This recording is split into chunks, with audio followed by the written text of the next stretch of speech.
Ahla wa sahla. Right now I want to talk about a structure that we can use for talking about things not being, or talking about the absence of something. In Arabic we call this structure النافية للجنس, which translates literally as the la that negates the genus, or the la that negates the class, when we're talking about an absolute lack of something. There is no X.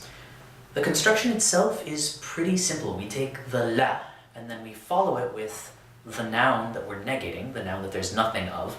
And that noun being negated always needs to be singular, it always needs to be indefinite, and it's going to take a mansoob case ending without tanween, just a single fatha. So for example, the word ahad in Arabic means someone or anyone. But if we wanted to talk about no one at all, we could say La ahada.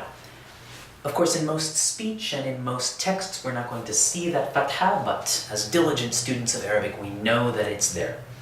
We get a lot of useful expressions by using this La النافية للجنس. For example, if we wanted to use حاجة. حاجة is a word that means need, as in a need to do something or a need for something.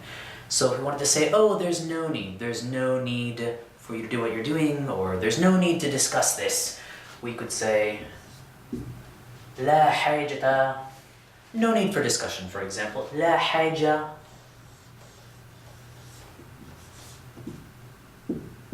للنقاش. li is a preposition that often follows حاجة. Or bud is a word that kind of means escape or avoiding. So we can use la النافية للجنس to derive an expression that basically means it is necessary to do something. There's no avoiding doing something. So if we wanted to say, for example, we have to study for the test, we could use this structure لا بد أن ندرس, meaning there's no avoiding studying, there's no getting around it, we have to do it, basically. We also get some stock phrases that are used in religious contexts. For example, you might have heard someone say لا حول ولا قوة إلا بالله.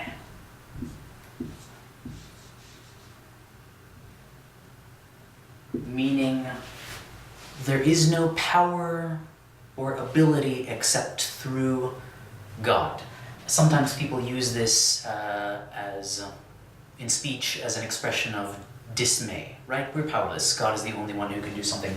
And here is a case where even in colloquial speech, because it's taken from a very formal context, you're likely to hear people pronounce those case endings because it's a fixed phrase. There's also a famous poem by the Palestinian poet Mahmoud Darwish, which is called sort of nothing pleases me, nothing makes me happy. So to say nothing at all, you could say لا شيء